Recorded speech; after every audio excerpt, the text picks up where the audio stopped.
وقت بہت ہی مختصر ہے، چند پیغام آپ کے گوش گزار کرنے ہیں اور ہماری مائیں اور بہنیں جو پردے کے پیچھے بیٹھی ہیں ان سے بھی ایک دو بات کرنی ہے، اس کے بعد دعا ہو کر کے پروگرام مکمل ہو جائے گا۔ میں نے ایک حدیث پڑھی ہے، اللہ کے رسول جناب سرکار دو عالم صلی اللہ علیہ وسلم نے اپنی امت کو وقتاً فوقتاً کچھ ایسی ہدایات دی ہے کہ دنیا میں اگر وہ انسان ان ہدایتوں پر عمل کر لے تو دنیا میں بھی اطمینان کی زندگی اس کو ملے اور آخرت میں بھی کامیابی اس کے قدم چلے۔ اس حدیث پاک میں اللہ کے رسول صلی اللہ علیہ وسلم نے 3 پیغام دیے اور یہ فرمایا کہ اے لوگوں، دنیا میں انسان آتا ہے، خواہ مرد ہو یا عورت، جب تک وہ دنیا میں زندہ ہے، جسم میں روح موجود ہے، وہ بول سکتا ہے، وہ ہاتھ کو حرکت دے سکتا ہے، زبان کو ہلا سکتا ہے، جسم کو حرکت دے سکتا ہے، چلنے کے لیے، بیٹھنے کے لیے، اٹھنے کے لیے اپنے جسم کو حرکت دے سکتا ہے، لیکن جب جسم سے روح نکل جائے تو پھر وہ کوئی کام نہیں کر سکتا ہے۔ اذا مات الانسان انقطع عنہ عملہ، مر گیا، روح جسم سے نکل گئی، اب وہ کچھ نہیں کر سکتا۔ اس وقت آپ بیٹھے ہوئے ہیں، ہماری بات سن رہے ہیں، ہم کو دیکھ رہے ہیں، ہم کرسی پر بیٹھے ہوئے ہیں، تقریر کر رہے ہیں، آپ ہاتھ ہلا رہے ہیں، آپ کو سنا رہے ہیں اور آپ سننے کی کوشش کر رہے ہیں۔ بولیے زندہ ہے تب نا؟ اگر ابھی روح نکل جائے تو ہم جس طرح حرکت کر رہے ہیں کر سکتے ہیں حرکت؟ بولیے۔ آپ جس شوق اور جذبے کے ساتھ بیٹھے ہیں، اگر آپ میں سے کسی کا روح بیٹھے بیٹھے نکل جائے تو بولیے ہماری بات وہ سن سکتے ہیں؟ نہیں سن سکتے۔ اسی کو فرمایا کہ جب تک انسان زندہ ہے وہ کچھ بھی کر سکتا ہے، اچھا بھی کر سکتا ہے، برا بھی کر سکتا ہے، لیکن عقل مند انسان وہ ہے جو دنیا میں زندہ رہ کر کے اچھا کام کر جائے۔ اس کے لیے اس حدیث میں 3 کام بتلائے کہ اے لوگوں 3 کام کر لو۔ اللہ تبارک و تعالیٰ ایک فرشتہ کو متعین فرما دیتے ہیں جو یہ 3 کاموں میں سے ایک کام بھی کر لے، فرشتہ متعین ہو جاتا ہے۔ اللہ تعالیٰ کہتے ہیں کہ اس کے ثواب کو بڑھاتے رہو بڑھاتے رہو۔ جب اس کی روح پرواز کر جاتی ہے، اللہ کے یہاں پہنچ جائے گا وہ انسان، حساب و کتاب ہوگا، معاملہ گڑبڑ ہوگا، جہنم کا فیصلہ ہونے والا ہوگا۔ اللہ یاد دلائیں گے کہ اے میرے فرشتوں رک جاؤ، اس بندے نے دنیا میں ایک کام کیا ہے جس کا ثواب ہم نے اٹھا کر رکھا ہے۔ وہ بندہ حیرت میں پڑ جائے گا، ششدر ہو جائے گا کہ آخر وہ کون سا کام ہے جو مجھے یاد نہیں، میرا رب خود مجھ کو یاد دلا رہا ہے۔ اللہ تعالیٰ کہیں گے سنو، دیکھو یہ سامنے دیکھ رہے ہو پہاڑ جیسا کچھ پڑا ہوا رکھا ہے، کہا کہ ہاں یہ تمہارا ثواب ہے، لے جاؤ میدان عدل میں تلواؤ اور دیکھو کیا معاملہ ہوتا ہے۔ وہ بندہ سوچے گا کہ شاید میرے ساتھ مذاق کیا جا رہا ہے۔ خالق کائنات کہیں گے کہ آج کسی پر ظلم نہیں، کسی کے ساتھ مذاق نہیں، لے جاؤ اور تلواؤ۔ تم نے دنیا میں ان 3 کاموں میں سے ایک کام کیا تھا جس کا تذکرہ ابھی ہم کرنے جا رہے ہیں، اور میرے حبیب نے تم کو بتلایا تھا، اسی کے عوض یہ نیکی تم کو دی جا رہی ہے۔ وہاں پہاڑ جیسا ثواب رکھا رہے گا، وہ لائے گا، میزان عدل میں تلوائے گا، پلڑا جھک جائے گا اور گناہوں کا پلڑا ہوا میں اڑ جائے گا۔ فَأَمَّا مَنْ ثَقُلَتْ مَوَازِينُهُ فَهُوَ فِي عِيشَةٍ رَاضِيَةٍ وَأَمَّا مَنْ خَفَّتْ مَوَازِينُهُ فَأُمُّهُ هَاوِيَةٌ وَمَا أَدْرَاكَ مَا هِيَ۔ آگے قرآن نے اور بھی تذکرہ کیا، اللہ تبارک و تعالیٰ کہ اس بندے کو جنت کا ٹکٹ ملے گا اور خرامہ خرامہ جنت کی طرف چلا جائے گا۔ تو وہ 3 بات بتلا دے آپ لوگوں کو، بولیے نا بھائی، سر ہلا رہے ہیں آپ لوگ نے اسٹیج والے سامنے بتلا دیں، سنیے گا شوق سے۔ ہماری ماں اور بہنیں بھی پردے میں سن رہی ہیں، سن لے شوق سے۔ پہلا کام من صدقۃ جاریہ، دنیا میں ایسا کام کر کے جائیے جس کا ثواب جاری رہے، صدقہ جاری ہے۔ مثال کے طور پر ایک دو مثال لے لیجیے، بہت ساری مثالیں۔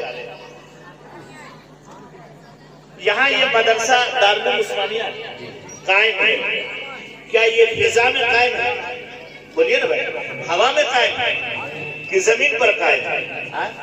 یہ زمین داتا تو کوئی ہوگا، زمین دیا ہے، اس پر اللہ کے رسول کی تعلیمات ہوتی ہے، خالق کائنات کے فرمودات پڑھے جاتے ہیں۔ جب تک یہ زمین قائم ہے اور اس پر پڑھنے والے بچے اور بچوں کی زبان میں حرکت ہے اور پڑھانے والے مدرس رہیں گے، زمین دینے والے انسان کے نام اعمال میں ثواب لکھتا چلا جائے گا، کل قیامت کے میدان میں ایک بڑا ڈھیر ثواب کا رہے گا۔ یہاں اتنی سی زمین دی ہے، اس میں اگر 100 بچے بیٹھتے ہیں، ایک مرتبہ وہ 100 بچہ پڑھتا ہے بسم اللہ الرحمن الرحیم، ان 100 بچوں کے والدین کو بھی ثواب لکھا جاتا ہے، ان 100 بچوں کو بھی ثواب دیا جاتا ہے، اور جس نے زمین ڈونیٹ کیا ہے 100 بچوں کے مجموعے کا ثواب ڈونیٹ کرنے والے کے نام اعمال میں لکھا جاتا ہے۔ سبحان اللہ۔ من صدقۃ جاریہ، جس نے یہ زمین دی ہے، یہاں تعلیم ہو رہی ہے، قرآن پڑھایا جا رہا ہے، اللہ کے رسول کی فرمودات بچوں اور بچوں کو سکھائے جا رہے ہیں، نورانی قاعدہ پڑھائی جا رہی ہے، اما پارا پڑھایا جا رہا ہے، قرآن پڑھایا جا رہا ہے۔ یاد رکھو، جس نے زمین ڈونیٹ کی ہے اس کا سیکنڈ سیکنڈ، لمحہ لمحہ اللہ اس کے مقام کو اور مرتبے کو اتنا بلند کر رہے ہیں کہ ہم اور آپ اس کا تصور نہیں کر سکتے ہیں۔ جب کل قیامت کا میدان ہوگا، نفسی نفسی کا عالم ہوگا، ہر انسان انسان سے بھاگے گا، باپ بیٹے سے بھاگے گا، بیٹا باپ سے بھاگے گا، ماں بیٹی سے بھاگے گی، بیٹی ماں سے بھاگے گی، ہر انسان کی عجب کیفیت ہوگی۔ قرآن نے اس کا نقشہ کھینچا ہے، یوم یفر المرء من اخیہ وامہ وابیہ وصاحبتہ وبنیہ لکل امرئ یومئذ شأن یغنیہ۔ ایسے موقع پر وہ انسان جس نے زمین ڈونیٹ کیا ہے وہ ایک کرسی پر بیٹھا ہوگا نور کے، اور وہ خوش و خرم ہوگا، ساری دنیا کے انسان پریشان ہوں گے۔ لوگ پوچھیں گے کہ یہ کون بندہ ہے، کون انسان ہے جو آج کے اس نفسی نفسی کے عالم میں بھی بڑا خوش نظر آ رہا ہے، چہرہ حساس بشاس ہے۔ کہنے والا کہے گا کہ یہ وہی فرد ہے جس نے اقرا کی سرزمین پر دارالعلوم عثمانیہ کے لیے زمین وقف کیا گیا۔ من صدقۃ جاریہ، صدقہ جاریہ کی دو مثال اور سنیں۔ آج کل وارڈ ممبر، وارڈ کمشنر اور کیا کیا عہدے ہوتے ہیں، سمیتی، سرپنچ، مکھیا، پتہ نہیں کیا بہت سارے عہدے، ہم کو اتنا یاد بھی نہیں۔ اور اسی طرح سماج میں کچھ زمیندار لوگ بھی ہوتے ہیں، مالدار لوگ بھی ہوتے ہیں، پیسے والے بھی ہوتے ہیں۔ اللہ نے آپ کو وسعت دی ہے، یہ پورا علاقہ یہ بنجر علاقہ ہے، زمین کے اعتبار سے باغ ہے، یہاں اپج بھی صحیح سے نہیں ہو پاتی ہے، سیلاب آتا ہے اور کئی مہینے تک پانی اس میں لگا ہوتا ہے، اور پانی پینے والا جو ہے وہ بھی خراب ہو جاتا ہے، چند مہینوں تک پانی پینا دشوار ہو جاتا ہے۔ بولو ہے کہ نہیں ہے؟ ہو رہا ہے۔ اللہ نے آپ کو دولت دی ہے، آپ پانی کا انتظام ایسی جگہ پر کر دیجئے، ایسا سسٹم لگا دیجئے کہ اچھا پانی لوگوں کو پینا میسر ہو جائے۔ جب تک وہ پانی کا سلسلہ جاری رہے گا، آپ کے نام اعمال میں ثواب لکھتا چلا جاتا رہے گا۔ اگر اس پانی کے قطرے سے زمین کا پر رینگنے والے کیڑے بھی پیاس بجھائیں گے، سانپ اور بچھو بھی اس پانی سے اپنی پیاس بجھائیں گے، اور مچھر اور مکھی بھی پیاس جائیں گی، اس کا بھی ثواب آپ کے نام اعمال میں لکھا جائے گا۔ او علم من صدقۃ جاریہ، یہ مدرسہ ہے، سمجھ لیجیے بات۔ مولانا ابھی رمضان کا مہینہ آ رہا ہے، مولانا صاحب جائیں گے دلی اور پنجاب اور بمبئی اور کہاں کہاں۔ کیا اقرا کی سرزمین پر اتنے مضبوط لوگ اللہ نے نہیں بنائے؟ جو اگر چاہے تو 2-4 بچوں کا خرچ جو ہے پورے سال کے لیے اٹھا لے. ایسا نہیں ہے کیا؟ ہے، لیکن دل نہیں، اللہ کے راستے میں خرچہ کرنا نہیں چاہتا. آپ مدرسے کے نام پر جو چندہ دے رہے ہیں، وہ بچہ پر وہ چندہ لگایا جا رہا ہے. جب تک یہ مدرسہ قائم ہے، اس میں پڑھایا جائے گا.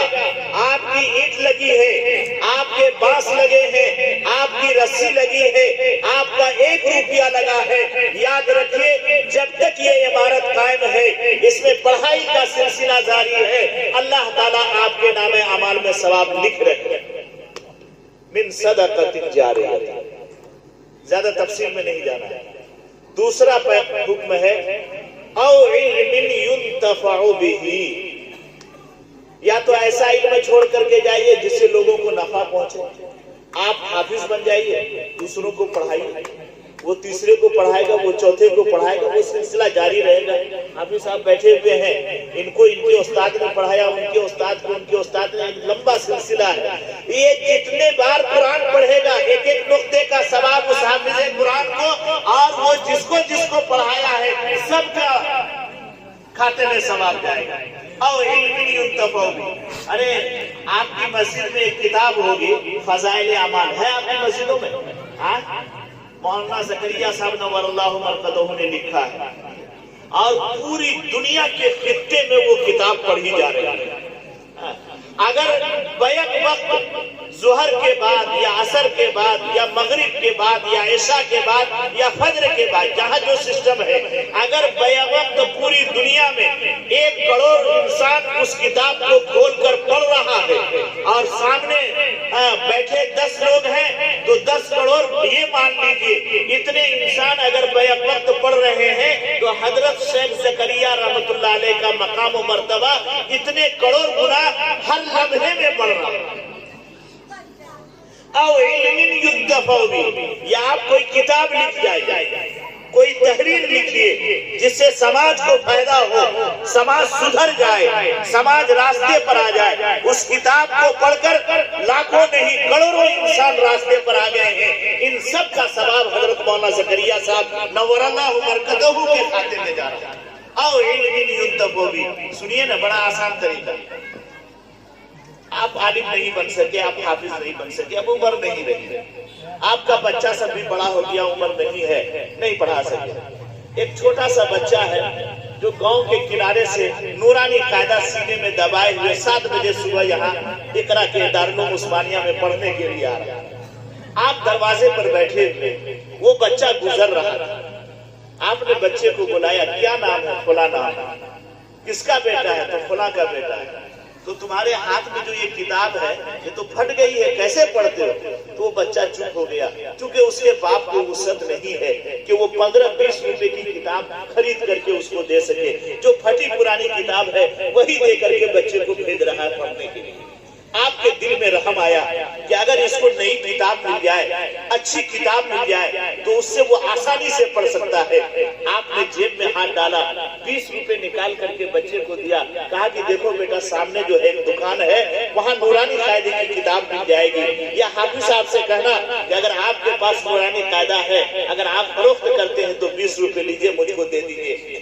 آپ نے 20 روپے نکال کر دیے. وہ بچہ دکان پر گیا، نورانی قاعدہ خرید لیا، پرانی کتاب لا کر مسجد میں رکھ دیا. اب اس نئی کتاب سے وہ آغاز کر رہا ہے، بسم اللہ الرحمن الرحیم. اگر آپ مر گئے ہیں، قبر میں لیٹے ہوئے ہیں، اگر آپ پر عذاب ہو رہا ہے، اس 20 روپے کی وجہ سے اللہ آپ کے عذاب کو ہٹا رہے ہیں. چونکہ آپ کے دیے ہوئے کتاب سے، آپ کے دیے ہوئے رقم سے خریدی ہوئی کتاب سے وہ بچہ اللہ کو رحمان اور رحیم کا کر کے پکار رہا ہے. اللہ اس بات کو گوارا نہیں کرتا ہے کہ جس کا بچہ یا جس کی وجہ سے وہ بچہ مجھ کو رحمان اور رحیم کہے، میں اس کو عذاب قبر دوں. اللہ کو یہ گوارا نہیں.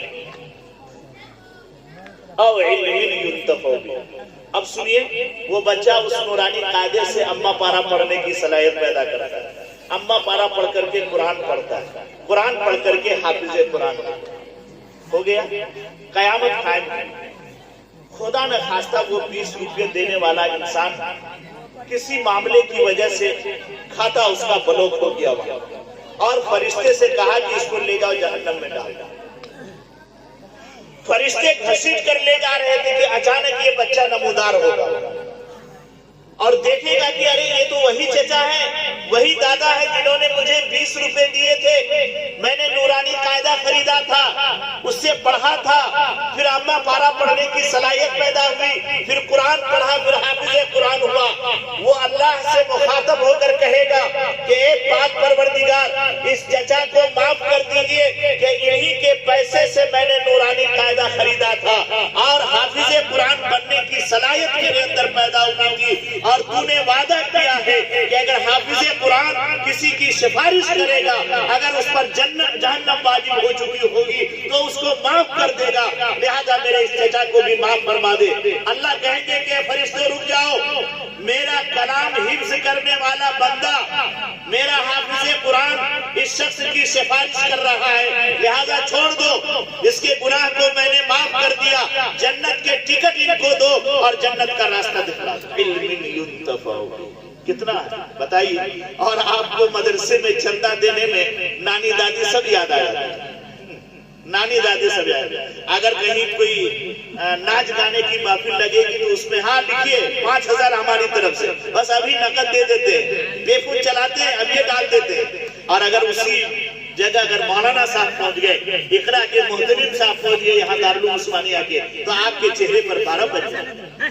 کیا مولوی صاحب، ابھی تو رمضان شروع ہوا ہے اور آپ آدم کیا بے غیرت ہے ایسے مسلمان، بے شرم ہے، بے حیا ہے، اللہ کے راستے میں خرچ کرنے میں شرماتے ہیں، کتراتے ہیں۔ اور یہ مدارس والے جو ان کی نجات کا سامان تیار کر رہے ہیں، ان نجات کے سامان کو تیار کرنے میں مدد کرنے کے بجائے منہ پر 12 بجا لیتے ہیں اور منہ کو ایسا سکوڑتے ہیں کہ سامنے والا سوچتا ہے کہ کسی نے ابھی 50 جوتے اس کے سر پر لگایا۔ یہ شکل بن جاتی ہے۔ او علم ينتفع به، اور آخری بات، او ولد صالح يدعو له، یا تو اے مسلمانوں، اے انسانوں، اپنی اولاد کو نیک بنا کر دو، اپنی اولاد کو نیک بنا کر دو۔ پہلا کام کیا من صدقۃ جاریہ، صدقہ جاریہ والا کام کر کے جائیے۔ او علم ينتفع به، پڑھیے، پڑھائیے، نہیں پڑھ سکے ہیں اپنی اولاد کو پڑھائیے، اپنی اولاد کو نہیں پڑھا سکے سماج کے کسی غریب اور یتیم بچے کا خرچہ برداشت کر کے اسے پڑھائیے۔ او علم ينتفع به او ولد صالح يدعو له، اولاد کو نیک بنا کر کے جائیے، اولاد کو نیک بنا کے يدعو له، حدیث کے الفاظ ہے يدعو له، مطلب یہ ہے کہ مرنے کے بعد آپ کے لیے ایصال ثواب کر سکے۔ ہمارے یہاں ایصال ثواب کا طریقہ ہے نا، کیا مفتی صاحب تیسرے دن قرآن خوانی ہوتی ہے کیا؟ یہ مفتی صاحب کو معلوم ہے، آپ لوگ تو کرواتے نہیں ہیں اس لیے پتہ نہیں ہوگا۔ کیا مرنے کے بعد کئی دن میں قرآن خوانی کرواتے ہیں؟ بولیے نا بھائی آپ ہی لوگ۔ 4 دن۔ اچھا ہم کو یہ بتلائیے کہ قبر میں اپنے باپ کو دفن کر کے جب واپس آتے ہیں تو کیا فرشتہ 4 دن پر جاتا ہے سوال پوچھنے کے لیے؟ بتائیے نا بھائی۔ اسی ٹائم جاتا ہے اور اسی ٹائم پوچھتا ہے 3 ہی سوال ہے، اگر جواب دے دیا تو ٹھیک، نہیں تو کٹائی پسائی شروع۔ اب آپ 4تھے دن قرآن خوانی کروا رہے ہیں، 3 دن مردے کے ساتھ کیا ہوا پوچھنے کے لیے گئے؟ بولیے نا بھائی۔ اور اس کے بعد کب کرواتے ہیں؟ 10ویں دن۔ یہی بات ہے نا، 10ویں دن بھی ہوتا ہے، ہو سکتا ہے یہاں نہیں ہوتا ہو، ہمارے یہاں تو ہوتا ہے 10ویں دن۔ آئیے 9 دن آپ کے مردے کے ساتھ کیا ہوا پوچھنے کے لیے گئے؟ باپ سے یہی ہمدردی، باپ سے اتنی ہی محبت ہے، 9 دن کٹائی پسائی کروا رہے ہیں، 10ویں دن ہاں میرے ابا کے لیے قرآن خوانی کر دیجئے، ثواب پہنچایا جائے گا تو میرے ابا کو راحت ملے گی۔ اس کے بعد پھر کان میں تیل دے کر سو جائیں گے اور 40ویں دن چہلم منائیں گے، چلیسواں کریں گے، اور 39 دن آپ کے باپ کی کٹائی ہو رہی ہے، پسائی ہو رہی ہے، رگڑائی ہو رہی ہے، کوئی خبر نہیں۔ 39 دن یہاں دارالعلوم عثمانیہ کے بچے کو دروازے پر لے جا کر کے اور 1-2 ختم کروا کر کے اور یہ سمجھ لیتے ہیں کہ میرا باپ کا بیڑا پار ہو گیا، جنت میں چلے گئے، اور اس کے بعد پھر کان میں تیل ڈال کر کے پورے سال سو جائیں گے۔ جب شب برات کا چاند نکلے گا، شعبان کا چاند نکلے گا تو 15 شعبان سے پہلے قرآن خوانی کی وہ ریل دیکھیں گے۔ ادھر سے وہ مولانا صاحب آ رہے ہیں، ادھر سے وہ حافظ صاحب آ رہے ہیں، ادھر سے اس مدرسے کے طلبہ آ رہے ہیں. کہاں گئے تھے؟ فلاں کے مردے کو جنت پہنچانے کے لیے. کیا کمال ہے؟ جبکہ سب جان رہا ہے مردہ کو دفن کیجئے، واپس ہوئیے.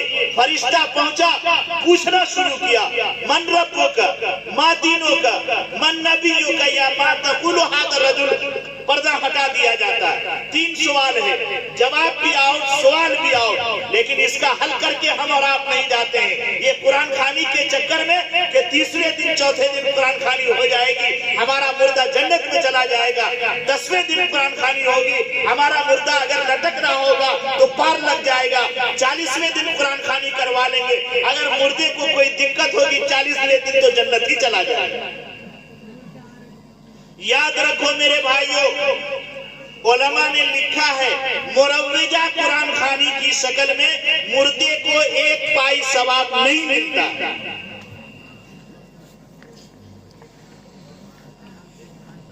سارے حفاظ علماء بیٹھے ہوئے، بڑی ذمہ داری کے ساتھ میں بول رہا ہوں. مدرسے کے لوگ اور طلبہ بیٹھے ہوئے، سنیے. حالانکہ یہ بات ہمیں نہیں کرنی چاہیے، لیکن جب بات چل گئی تو آپ کو بتلا دیتا ہوں. کیسے قرآن خوانی کیسے ہوتی ہے؟ آپ صبح 7 بجے مولانا صاحب کو، کون ہے محترم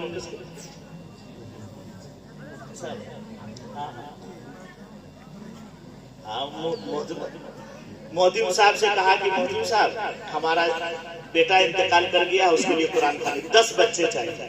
لے کر چلے گئے دروازے پر. 7 بجے لے کر چلے گئے اور 8 بجے لے کر چلے گئے. 9 بجے عموماً ناشتے کی چھٹی ہوتی ہے اگر کہیں چھٹی ہوتی ہے. اور آپ بار بار دروازے پر آ رہے ہیں کہ اے بابو صاحب کیا ختم کیے؟ تو ابھی تو 15 ہی پارا پڑھو، جلدی جلدی 15 پارا پڑھو، 1 ختم کر لو تب ناشتہ کریں. اب سوچا کہ 9 بجنے کو ہے، جب تک ہم لوگ اور مزید 15 پارے نہیں پڑھیں گے تو یہ ناشتہ کرائے گا نہیں. تو ساتھی سب آنکھوں میں اشارہ کر لیتے ہیں کیا کہ ایسا پڑھو کہ اس کا مردہ ڈائریکٹ جنت میں چلا جائے. میں ایک دم فیکٹ بات بتلا رہا ہوں. کیا پڑھتا ہے؟ الحمدللہ رب العالمین، یہاں کا نعبد و وہاں کا نستعین، ولا الضالین آمین. بولو ثواب ملے گا کہ نہیں ملے گا؟